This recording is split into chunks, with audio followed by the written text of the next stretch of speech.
Hello check 11:30 वाजता 12 वाजता बोला. सर मयूर शिंदे यांचा भाजपने मला माहिती नाही. आहे. अरे किती किरकोळ प्रश्न विचारता रे तुम्ही. तो काय दाऊद इब्राहिम आहे का? काय विचारता? राऊत साहेब, कौटुंबिक मनोमिलन झालं, आता राजकीय युतीची अधिकृत घोषणा होते. आजचा मुहूर्त आहे. माननीय शिवसेना पक्षप्रमुख उद्धव ठाकरे आणि महाराष्ट्र नवनिर्माण सेनेचे अध्यक्ष राज ठाकरे हे आत्ता 11:30 वाजता शिवतीर्थावर एकत्रित येतील. शिवसेना प्रमुखांचे आशीर्वाद घेऊन त्यांना मानवंदना देऊन महाराष्ट्रातल्या एका ऐतिहासिक पर्वाची जी सुरुवात करतील. आजचा दिवस अत्यंत महत्त्वाचा आहे. त्यानंतर 12 वाजता पत्रकार परिषदेमध्ये राजकीय युतीची घोषणा होईल. आजचा दिवस महाराष्ट्रासाठी, मराठी माणसासाठी अत्यंत मंगलमय, प्रेरणादायी आहे. मला तर त्या दिवसाची आठवण येते आज, ज्या दिवशी संयुक्त महाराष्ट्राचा मंगल कलश महाराष्ट्रात आला आणि मराठी माणसानं आनंद उत्सव साजरा केला.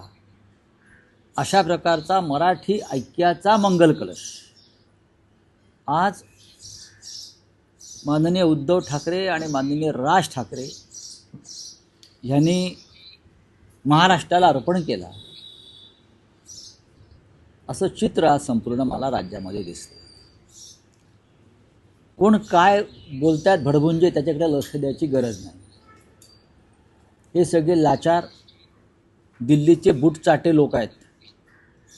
त्या दिल्लीच्या बूटचाट्यांनी त्यांचं राजकारण करावं, त्यांनी मार्गदर्शन करण्याचा प्रयत्न करू नये. त्यांच्या पोटामध्ये जो भीतीचा गोळा आलेला आहे 2 ठाकरे बंधूंच्या एकत्र येण्यामुळे, तो भीतीचा गोळा त्यांच्या तोंडातून बाहेर पडतो आहे, जिभेतून बाहेर पडतो आहे.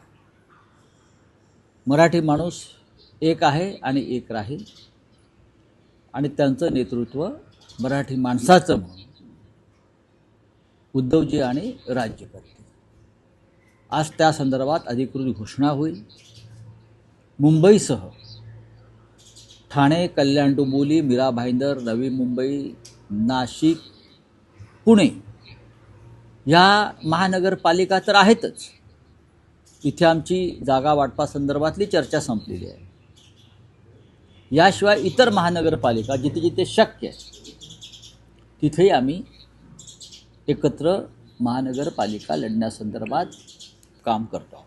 राऊत साहेब, तुम्ही म्हणालात की मराठी माणसासाठी ठाकरे बंधू एकत्र आले आहेत, पण या निवडणुकांच्या संग्रामात तुमच्या समोर लढणारेही मराठीच आहेत आणि त्यांना मतदान करणारे मराठीच असतील. बघा, हा एक महाराष्ट्राला मिळालेला शाप आहे.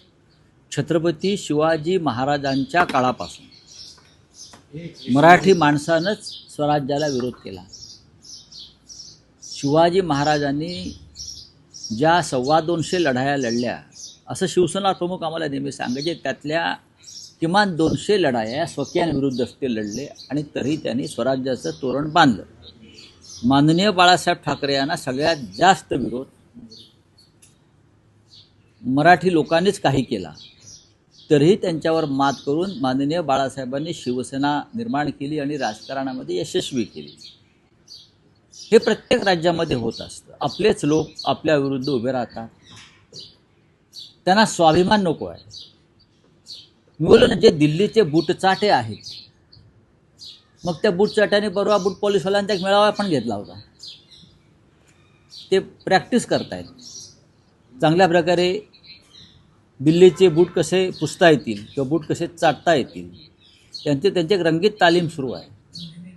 पण महाराष्ट्रातला तळागाळातला मराठी माणूस जो आहे, मध्यमवर्गीय मराठी माणूस जो आहे, हा ठामपणे या शिवसेना आणि महाराष्ट्र नवनिर्माण सेनेच्या युतीच्या मागे उभा राहील, याच्याविषयी आमच्या मनात शंका नाही. आज शरद पवार या युतीच्या व्यासपीठावर असणार आहेत का? NCP या युतीत असणार आहे का? काल त्या संदर्भात कालच शरद पवार गटाचे मुंबईतले सगळे पदाधिकारी हे वर्षा गायकवाडांना भेटायला गेले होते आणि साधारणतः तुम्ही जेवढ्या जागा देत आहात तेवढ्यावर ते समाधानी नाही आहेत. त्यामुळे नाही बघा की एकत्र येत आहेत. बघा राष्ट्रवादी काँग्रेस पक्षच काय, काँग्रेस पक्षाने आमच्याबरोबर असावा अशी आमची भूमिका आहे. आमची भूमिका आहे की भारतीय जनता पक्षाचा पराभव करूया. मुंबईचा बिहारची निवडणुकीचा निकाल लागू नये, तो आम्ही लागू देणार नाही. राष्ट्रवादी काँग्रेसला जयंतराव पाटील, सुप्रियाताई सुळे, स्वतः शरद पवार याच्यामध्ये लक्ष घालत आहेत. युतीमध्ये किंवा आघाडीमध्ये प्रत्येकाच्या मनासारखं होत नाही. काही ठिकाणी त्याग करावा लागतो आणि माणसांच्या प्रेमात न पडता जागा वाटप करायचं असतं. आपण माणसांच्या प्रेमात पडलो तर जागा वाटप हे अडचणीचं ठरतं. जिंकेल त्याची जागा मेरिटवर, गुणवत्तेवर, हे आमचं धोरण आहे आणि ते आम्ही शिवसेना आणि महाराष्ट्र नवनिर्माण सेनेमध्ये सुद्धा आम्ही ते धोरण राबवलं. त्याच्यामुळे राष्ट्रवादी काँग्रेस असेल हे आमचेच सहकारी आहेत. काही ठिकाणी काँग्रेस मुंबईच्या बाहेर आहे, तर आम्ही हे धोरण ठेवू की गुणवत्तेच्या आधारावर, मेरिटवर जागा वाटप व्हावं. राऊतसाहेब, गेल्या साधारण 15 वर्षात मुंबईतलं मतांचं समीकरण बदललेलं आहे. जसं मराठी भाषिक मतं महत्त्वाची आहेत तशी परप्रांतीय ही मतं निर्णायक ठरताना आपल्याला दिसतात. हे पाहता मुंबईत काही होर्डिंग्स लागली आहेत काल रात्री, उत्तर भारतीय बटोगे तो पिटोगे. हे भारतीय जनता पक्षाचं आणि शिंदे गटाचं काम आहे. उत्तर भारतीयांना, हिंदी भाषिकांना अस्वस्थ करण्याचं. त्यांना कोणीही मारलेलं नाही उत्तर भारतीयांना. आणि कोणी जे मुंबईचे नागरिक म्हणून इथे उपस्थित आहेत किंवा इथे राहत आहेत, मुंबईचे नागरिक म्हणून, मुंबईकर म्हणून, मी मुंबईकरचा नारा माननीय उद्धव साहेबांनी दिला होता ना.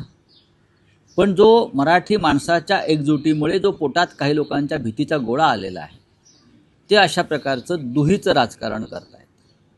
मला एक तरी उदाहरण दाखवावं पोस्टर लावणाऱ्यांनी की शिवसेनेनं कोणाला इथे विनाकारण मारलाय, हल्ला केला आहे. अनेकदा उत्तर प्रदेश आणि बिहारमध्ये मराठी लोकांवरती हल्ले झालेले आहेत. तुम्हाला माहीत असेल तर सांगतो मी. कर्नाटकामध्ये सीमा भागामध्ये आमच्या लोकांवरती हल्ले होतात, त्याच्यावरती कोणाला दुःख नाही. केलं आहे का? एकनाथ शिंदेने साधा निषेध तरी केला आहे का? बेळगावामध्ये गेल्या 2 वर्षामध्ये मराठी माणसांवर 212 निर्गुण हल्ले झालेले आहेत. माझ्या आकडे आहेत. तुरुंगात टाकले लोकांना मराठीचा झेंडा फडकवला म्हणून. काय सांगतात शिंदे आणि भारतीय जनता पक्ष? एकदा तरी निषेध केला आहे का मुख्यमंत्र्यांनी किंवा उपमुख्यमंत्र्यांनी की बेळगावामध्ये सीमा भागामध्ये मराठी माणसांवरती जो अन्याय अत्याचार होतोय, त्यांना मराठी जगायचं आहे, मराठी म्हणून, मराठी भाषा त्यांना हवी आहे म्हणून हे हल्ले होत आहेत. आणि इथे उत्तर भारतीयांना पिटोगे काय बटेगे तो पिटोगे चाललेलं आहे. हां, आधी लोकसभा आणि विधानसभेत बटेगे तो कटेगे होतं.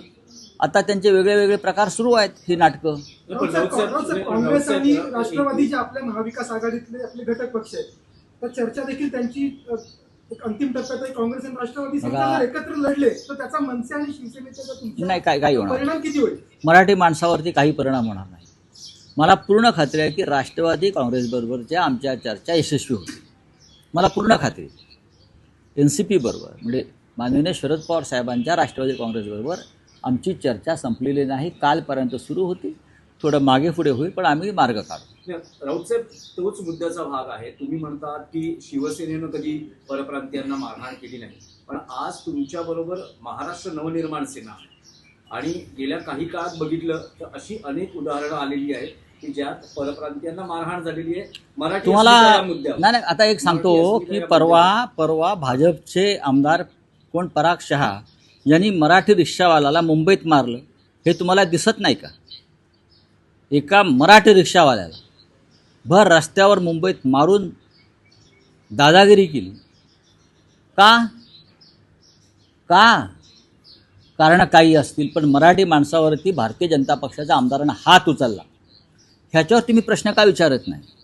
हां, ह्याच्यावरती प्रश्न विचारा. तुम्ही मराठी आहात ना सगळे? तुमच्या हृदयाला काय टोचत नाही की एका मराठी गरीब रिक्षावाल्यावर चुकला असेल तू म्हणून भर रस्त्यात हा असं मारण्याचा अधिकार भाजपच्या आमदारांना कोणी दिलं? ही भाजपचं ही भूमिका आणि धोरण आहे का की गरीब मराठी माणसाला रस्त्यावर मारायचं? ह्याच्यावर बोला. पण तुम्हाला असं वाटत नाही का की मराठी भाषिक, तुमचा जो दावा आहे की ठाकरे बंधू एकत्र आल्यानं मराठी भाषिक तुम्हाला भरभरून मतदान नक्की करतील. देतील. पण परप्रांतीय विशेषतः तेही आम्हाला, मतदार, हे मी तुमच्या- परप्रांतीय वगैरे शब्द वापरत नाही, मी मुंबईकर म्हणतो. जे मतदार आहेत, ज्यांना शिवसेनेनं गेल्या 50-55 वर्षामध्ये अनेक सोयी सुविधा दिल्यात, त्यांचं रक्षण केलं. भारतीय जनता पक्ष हे 1992 साली बरं का शेपूट घालून बसलं होतं आतमध्ये, तेव्हा आमची पोरं तलवारी आणि बंदूक आणि बॉम्ब घेऊन बाहेर पडले होते रक्षणासाठी. हे मी आता तोंडावर सांगतो. कुठे होते भाजपवाले? आता मोठे हिंदुत्वाचे रक्षक म्हणून मिरवत आहेत. हां, हे हिंदुत्वाचे भक्षक आहेत सगळे आणि मराठी माणसाचे भक्षक आहेत या महाराष्ट्रामध्ये. आम्हाला सांगू नका. राऊत पण साहेब, काँग्रेस नवनीत तुमच्या राणा बरोबर, म्हणतात की काँग्रेस नवनीत तुमच्या राणा- बरोबर अरे नसल्यानं- सोड रे, कोण नवनीत राणा? तीन सोड रे. चार मुलं- अरे सोड रे. मला घाला असं वाटतं. हा, मग घाल तू म्हणावं. काँग्रेस तुमच्या बरोबर नसल्यानं तुम्हाला महापालिका निवडणुकीत त्याचा फटका बसेल असं वाटत नाही, कारण हे मतांमध्ये फाटाफूट होऊ शकते, विशेषतः समविचारी पक्ष म्हणून. म्हणजे मुस्लिम मतं कदाचित तुमच्यापासून दुरावली जाऊ शकतात, परप्रांतीय मतं तुमच्यापासून दुरावली जाऊ शकतात. तर याची त्याचा चि- फटका, नाही, याची- काँग्रेस नसण्याचा फटका, ह्याची चिंता तुम्ही का करताय? चिंता नाही, अजिबात चिंता करू नका. मुद्दा आहे. हा विषय मराठी माणसाच्या अस्मितेचा, स्वाभिमानाचा आणि न्याय हक्काचा आहे. शिवसेनेनं सातत्यानं काँग्रेस विरुद्ध सुद्धा निवडणुका लढवलेल्या आहेत आणि भाजप विरुद्ध सुद्धा लढवलं, आणि तरी आम्ही मुंबई महापालिकेत भगवा झेंडा फडकवला. एवढंच मी तुम्हाला सांगतो. काँग्रेसनं त्यांचा एक मार्ग स्वीकारलेला आहे. आम्ही त्यांना अनेकदा नम्र विनंती केली, त्यांनी स्वीकारलेली नाही. पाहू आता. पण त्यामुळे पुण्यात दोन पवार, शरद पवार, अजित पवार एकत्र येतात. 26 डिसेंबरला त्याची अधिकृत घोषणा होते. तुमचं बघा, मत काय? कालही तुम्ही मत व्यक्त केलं होतं. माझं मत असं आहे की देवेंद्र फडणवीस आणि त्यांच्या पक्षाची लढाई ही अनेक ठिकाणी शरद पवार यांच्या काँग्रेस पक्षाबरोबर झालेली आहे. करेक्ट? अशा वेळेला भारतीय जनता पक्षाची भूमिका काय आहे? अजित पवार त्यांच्या आघाडीत आहेत ना, त्यांनी काँग्रेस पक्ष, भारतीय जनता पक्षाने त्यांची भूमिका स्पष्ट केली पाहिजे. महायुतीतला माणूस महाविकास आघाडीत सुद्धा 2 दगडावरती पाय ठेवतो. बाकी आमचं काय ते आम्ही बघू, पण अजित पवारांचा पक्ष एकाच वेळेला महायुतीत आणि महाविकास आघाडीत, हे त्रांगडं काय आहे? ह्याच्यावरती भाजपचे अध्यक्ष रवींद्र चव्हाण, राज्याचे मुख्यमंत्री देवेंद्र फडणवीस यांनी भूमिका स्पष्ट केली पाहिजे, संभ्रम दूर केला पाहिजे. आजची घोषणा होणार आहे, त्यामध्ये जागा वाटपाचा फॉर्म्युला डिक्लेअर केला जाणार आहे. नक्की. कशा पद्धतीनं, नक्की. कोण किती जागा लढणार मग ते आता डिक्लेअर होईल ना, मी कशाला इथे सांगू? तिथे सांगतील ना. हो, सांगतील ना. तिथे आज एकत्र आहेत, एकत्र बसतील, त्यांना प्रश्न विचारा, ते उत्तर देतील. राऊतसाहेब, महाविकास आघाडीची स्थापना होताना एक कॉमन मिनिमम प्रोग्राम तयार केला गेला होता. तोही महाराष्ट्राच्या राजकारणातला वेगळा प्रयोग होता. हाही एक वेगळा प्रयोग मग होता. मला अशा वेळेस ठाकरे बंधूंचा युतीची घोषणा होत असताना काही अजेंडा ठरलेला आहे का, किंवा काही कॉमन मिनिमम प्रोग्राम ठरलेला आहे? वचननामा मुंबई मराठी माणसाची ज्याच्यापेक्षा वेगळा वचननामा असू शकत नाही. मुंबईची जी लूट सुरू आहे, भाजप, मिंदे गट यांच्या माध्यमातून, अडाणीच्या हस्ते, पवित्र हस्ते त्यांच्या जी मुंबईची लूट सुरू आहे, हा अजेंडा असू शकत नाही का? ही थांबवणं आहे. मुंबईवरती मराठी माणसाचा पहिला हक्क आहे की मुंबई मराठी माणसाची आहे, हा अजेंडा असू शकत. ह्या अजेंडावरच आहे मी आतापर्यंत निवडणुका लढलो ना, बाळासाहेबांच्या काळापासून. बाकी अनेक कामं आम्ही केली आहेत महानगरपालिकेच्या माध्यमातून. त्याचं प्रेझेंटेशन आदित्य ठाकरे यांनी जे दाखवलं आहे ते तुम्ही पाहिलं असेल. अजेंडा काय आहे तो? कोस्टल रोडचं श्रेय कोणी घेऊ द्या, पण कोस्टल रोडची पायाभरणी कोणी केली? इतका मोठा जो आहे सागरी महामार्ग, शिवसेना पक्षप्रमुखांनी केलेली आहे. मुंबईमध्ये अनेक नवे नवे प्रकल्प त्यांनी निर्माण केले. हा अजेंडा आहेच. आणि सगळ्यात मोठा अजेंडा म्हणजे मुंबई मराठी माणसाची. चला, धन्यवाद. हिंदी बोलिए, हिंदी बोलिए. कटेंगे या बटेंगे, सगळं बैनर लगा हुआ है, ये तो बातें के लिए किस तरह देखते हो आप सर? क्या बैनर लगाया है? कटेंगे तो बटेंगे, किसकी कटेंगे? किसकी कटेंगे? कटवतोय तो पिटवतोय. ये भारतीय जनता पार्टी और शिंदे की हमेशा की राजनीति है। लोगों को बांटो, लोगों को डराओ, धमकाओ, उनके मन में डर पैदा करो पूरे देश में। अभी कलकत्ता में भी यही चल रहा है उनका। यहाँ जो चल रहा है वो कलकत्ता में, पश्चिम बंगाल में यही चल रहा है। जहाँ जहाँ चुनाव होते हैं वहाँ एक कटेंगे, बटेंगे, पिटोगे। उनके आगे कुछ नहीं है। उनके पास क्या एजेंडा है? मुंबई में कोई किसी को बटेंगे नहीं, ना पिटेंगे। ये भारतीय जनता पार्टी के गुंडे ही बेश बदल कर लोगों को पिटते हैं और हम पर नाम डालते हैं। ये आप धंधा बंद करो। मुंबई की लड़ाई है। मुंबई महाराष्ट्र की राजधानी है। मुंबई पर पहला अधिकार मराठी मानुस का रहेगा। हम हमारे जो हक है उसके लिए लड़ रहे हैं और जहाँ जहाँ ऐसी नौबत आती है वहाँ लड़ना चाहिए, चाहे कलकत्ता हो, चाहे बेंगलोर हो, हाँ, चाहे लखनऊ हो। वहाँ के स्थानिक भूमिपुत्रों का अधिकार उस शहर पर सबसे पहला होता है, चाहे अमृतसर हो, चाहे तेलंगाना, हैदराबाद हो। हम जाकर हैदराबाद में हमारे हक नहीं मांग रहे, लखनऊ जाकर या पटना जाकर हमारे हक नहीं मांग रहे। हम मुंबई में बैठकर हमारे हक की लड़ाई लड़ रही है। तो उसमें बीजेपी को क्या तकलीफ है? क्या तकलीफ है? हम जो मुंबई की, महाराष्ट्र की आप जो लूट कर रहे हो, हम उसको रोकने की कोशिश करें। तो क्या है, बटेंगे, पिटेंगे, हाँ, और हम दिल्ली के बूट चाटेंगे, यही है ना? चलो, थैंक यू।